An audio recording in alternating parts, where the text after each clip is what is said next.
My dear sisters and brothers, this will be rather hard for us. Normally, we react. If someone says something to us, we might say 2 or 3 more things to them. 1 bad word, 3 more bad words. See, someone accuses you for something, you will start accusing them for something else. Jesus is telling us, look at it in a different way. When you give tooth for tooth, what do you get? You have not won the other person over. The main thing is, how can you win that person over to the good side? So you don't give him resistance, but you be present to that person. You be present and then ask the Lord to help you. Now, if you look at what is happening in the first reading, you will say, now, did Naboth do the right thing by refusing the king what he is asking for? He is asking for his land, which is adjacent to his. He says, I want, your land for my vegetable garden. He's saying, no, I can't give you this land.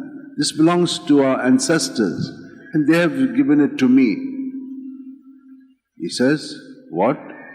You're resisting me? I will show you. What does he do? He is in a very pensive mood. His wife, Jezebel, comes and said, hey, what happened to you? Why are you like this? Saying, no, that Naboth, no, he's not giving me the land. He say, yeah, come on, you cheer up, I'll see to it. What does she do? She connives. She does something very wicked. She cooks up a plan in which Naboth not only his land will be taken, but he's going to be killed. And who is going to do that? She makes the elders and the others to say, bring a fast, very spiritual thing, and then, accuse him and take him out and stone him. You think this is right? You will not agree with this injustice. Your blood will boil. How can Jezebel do such a thing? It's not right. And so, was he right in saying, no, I don't give you the land? Should he have given the land to the king because he's asking for it and just rely on God? Or what is it now? Sometimes we get confused in such moments. When we get confused, my dear sisters and brothers, whatever that confusion is, surrender it to the Lord. I have said to you, say Jesus, Jesus, Jesus, and surrender that to Jesus. Now what Jesus will do, He'll take it, bless it. The good things He'll give it to us with much more clarity. So the Holy Spirit will enlighten us what we should do at such moments. Now, it is not always possible for us if we don't have the practice, and that's why I've been telling you, let us practice it. So if we practice, then we will know what to say in such moments, because He has told us, don't be worried about what you have to say, what you have to do. It will be given to you in those moments, provided you remain present to God, who is going to act through you. But now, Naboth has died. Is this the end? So many people die for a good cause. So many of us experience bad things from others because we have stood the ground, we have stood by certain values. So many things like this are happening, countless. Then what do we do? Tomorrow we will see how God will act. But now, let us do one thing. Be present to Him, surrender what you are experiencing, and God will see to the rest. Even if you have to die, die for a cause which is good. Now what happened to Saint Anthony? Saint Anthony, he was born in 1195. He was called Ferdinand Bouillon. And then he had a desire and he joined the canons of Saint Augustine in Lisbon. He's from Portugal. So when he joined them, he was 15 years old. And then in 10 years' time, there was the martyrs, Franciscan martyrs, who were brought in from Morocco in Africa. And when he saw these, he was also desiring to die like a martyr.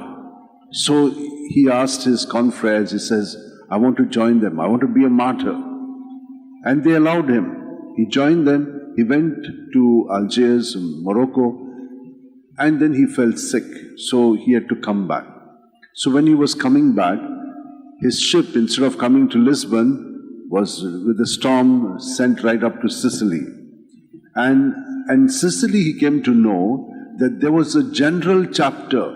All the friars were coming together at Assisi. How did they do? They just walked and begged on the way, talked to the people. So he also did that. He was very bright.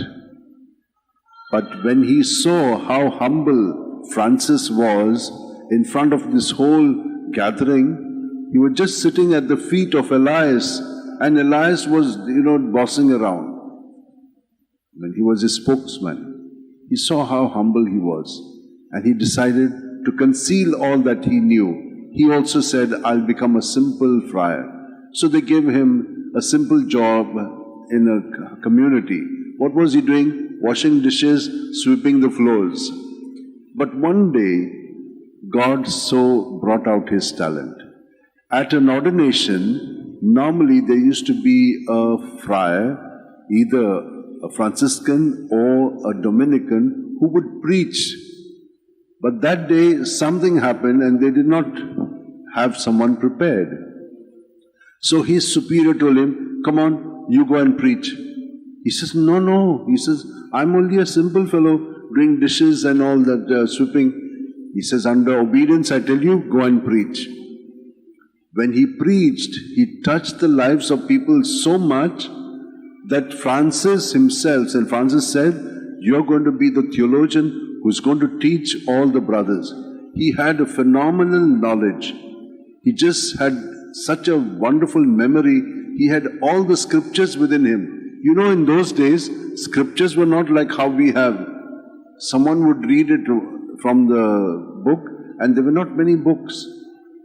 So he had a phenomenal memory, and he preached, and he told him, be humble and be a person of prayer. Don't let this go up to your head. So he was very humble. But the amount of people who listening to him were converted was phenomenal, was amazing. So he was sent to France because there was a heresy that was denying the humanity of Jesus, Albigensians. So he preached there. And from there he came to the north. They called him to the north of Italy. And in Italy also he was preaching to the people. And crowds used to come to hear him. Then finally he was at Padua. And Padua was a very bad city. He preached to them, there was a lot of conversion. But in the end, he was only 36 and he desired to just remain quiet by himself. On a tree, they made a hermitage for him. He got sick. They brought him back again to Padua and he died. Now, there are three things that are said about Saint Anthony. First, that he was so good that all these heretics, he was able to answer them. He was called the hammer of heretics. He was very good, clear. They all were convinced because he knew the scriptures like this. But when Pope Gregory the IX heard him, he said, this guy is phenomenal. He has the whole scripture in himself. He called him the Ark of the Testament. The whole scripture is within him. And during his canonization, what did Gregory the IX say about him? He said something else. He said, he is the evangelical doctor, because whatever he argued, he always used scripture to argue. Now what do you think happened after his death? In a year's time, he was made a saint. And when they exhumed his body, they found his tongue red as ever and alive. And now, till today, we have his tongue which is kept there. He died in 1236. My dear sisters and brothers, the miracles that God will do if we just be present to His presence within us, that's amazing. And so He tells us not to resist, but He will show us what we have to say and what we have to do. In order that we may do that, I invite all of you to hold your hands, place them in your lap, keep your eyes closed, and at every breath, we are experiencing life, and Jesus is the life that we are experiencing in our body, mind, and spirit, being filled from our toes right up to our head with His presence. So let us exude, let us surrender all our thoughts, good, bad, ugly, feelings and experiences as we breathe out. And breathe out all of this in the name of Jesus.